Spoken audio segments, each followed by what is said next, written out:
Dr. Smith. I'm here with Dr. Smith, formerly known as Ernie X, Sweet Ernie around the way. He just gave us the Ebonics presentation and wrapped up the final Ebonics presentation here at WOCAC. But a lot of times, Dr. Smith, people understand we have a language, but they don't know how to apply it in their everyday lives. And what I mean by that is applications, school applications as it relates to school. Can you give us your thought on that as it relates to applying it? When you use the word "we have a language," everybody knows they have a language, but they believe that their language is a variety of English. They believe their language is English. So it's wrong to say we have to let them know we have a language. Gotcha. That ain't the issue. It's what language family does the language you speak belong to. Ain't nobody walking around here that's, walking and lucid don't have a language. Even people that are mentally ill have a language. We may not understand it. So don't phrase the question as we got to let them know we have a language. I know what you're trying to. You need to explain to them that the language we speak as our native language is not English. That's the point of my lecture. I don't talk, we don't have a language. Okay. A lot of people believe that we lost our African language, and I'm showing them that we lost a lot of the words that we may have used in Africa, but we still use the deep structure of the thought process.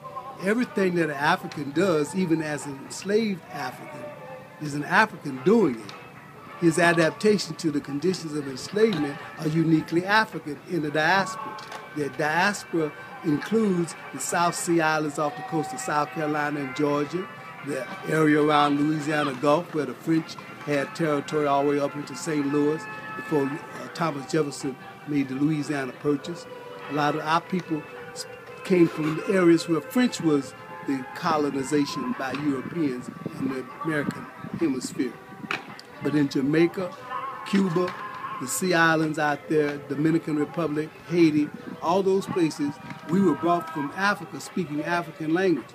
And the white people would like to have us believe that we didn't have any languages in Africa, that all we had were some mating calls and some distress signals, that we were subhuman or semi-savage primates just talking some mumbo-jumbo and communicating with the gorillas and the baboons.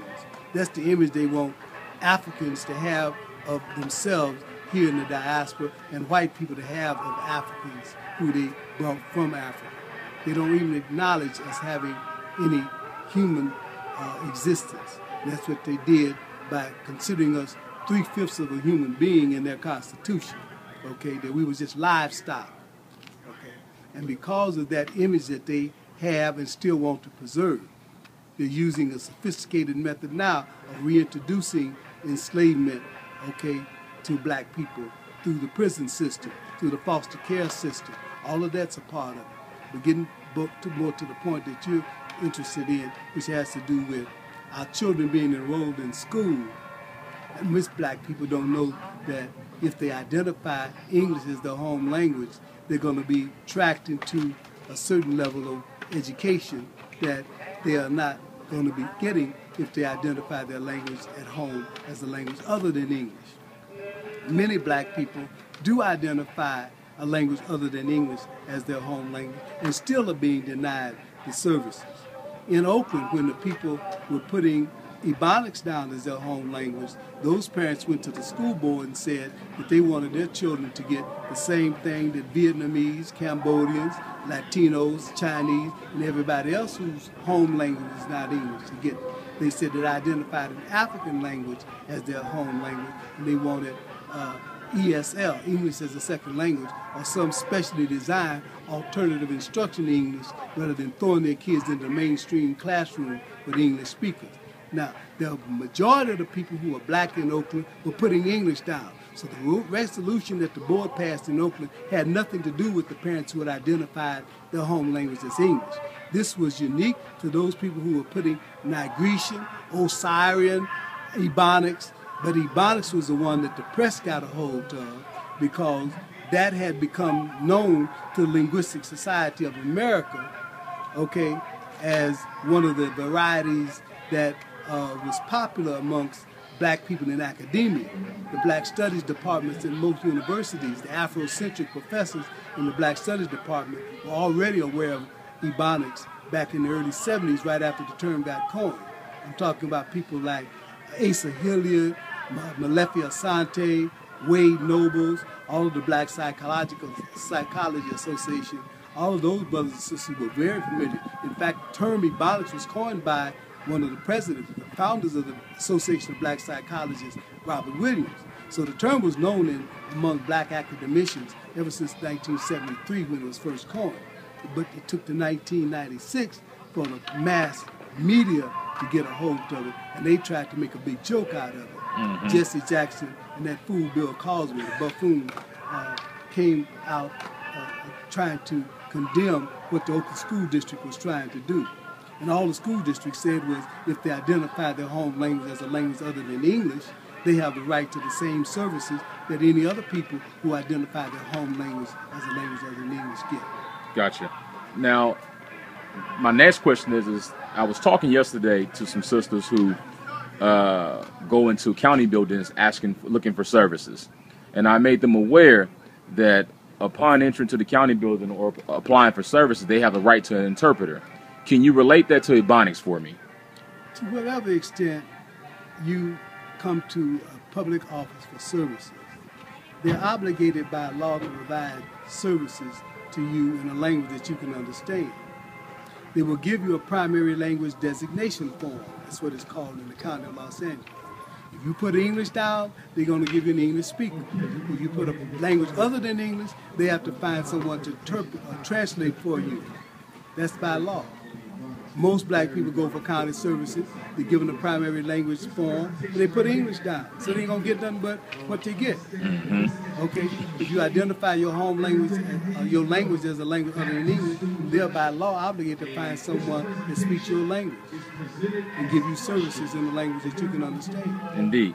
Now, a lot of times you hear brothers talking black nationalism and using economics as a form to push our agenda. How does, with what you just discussed, how does that relate to Pan-Africanism and pushing black economics? Well, the definition of a nation is that in any book you pick up and they're looking for the definition, it says a nation is a historically evolved, stable community of people formed on the basis of a common language, a common territory, and a common psychological makeup manifested in a common culture and a common economic life. Mm-hmm. We'll repeat that. A nation is a historically evolved, stable community of people formed on the basis of a common language, common territory, a common psychological makeup manifested in a common culture and a common economic life. How can you claim that you're a black nationalist and you claiming another nation's language is your nation's language? If you're a nation, what is your language of your nation? You can't be a nation. English is the language of the English nation. French is the language of the French nation. Spanish is the language of the Spanish nation.